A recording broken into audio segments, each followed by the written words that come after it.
यानंतरची बातमी कोल्हापुरातली आहे। गोकुळमध्ये सध्या डिबेंचरचा मुद्दा चांगलाच तापलेला आहे। 40% रक्कम कट केल्याच्या मुद्द्यावरनं कालच विरोधी गटाच्या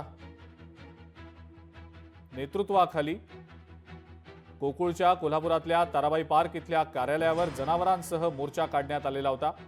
डिबेंचरवरनं मोर्चा निघाल्यानंतर आता गोकुळमधल्या सत्ताधारी आघाडीचे नेते मंत्री हसन मुश्रीफ आणि आमदार सतेज पाटील यांनी प्रतिक्रिया दिलेली आहे।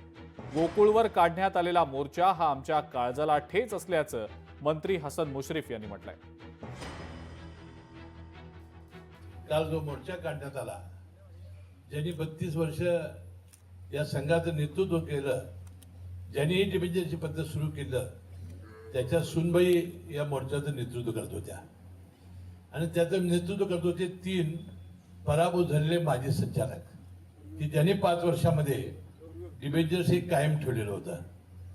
माझं मत काय की एखाद्या शेतकऱ्याने येऊन आपल्या व्यथा मांडल्या असत्या तर आम्ही समजू शकलो असतो, की ज्यांनी 5 वर्ष सत्ता भोगली, डिबेंचर्स काढले आणि त्या वेळा डिबेंचर्सला उत्तर देताना हीच भूमिका मांडली जी संचालक मंडळानं मांडली।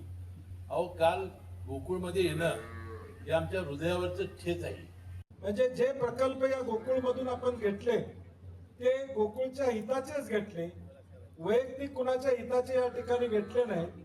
वैयक्तिक कुणाचा जावई मोठा करण्याचं काम आम्ही 4.5 वर्षामध्ये केलं नाही। डिबेंचरच्या बाबतीत देखील मुश्रीफ साहेब असो आमची चर्चा झालेली आहे। एक समन्वयाचा तोडगा उद्याच्या भविष्यकाळात कायमस्वरूपी काढण्याची भूमिका आमची सगळ्यांची या ठिकाणी असणार आहे। उद्याच्या भविष्यकाळात या जिल्ह्यामध्ये पुन्हा डिबेंचरचा विषय येणार नाही या दृष्टीने आम्ही पावलं उचलू, हा विश्वास या निमित्ताने मी आपल्याला या ठिकाणी देतो।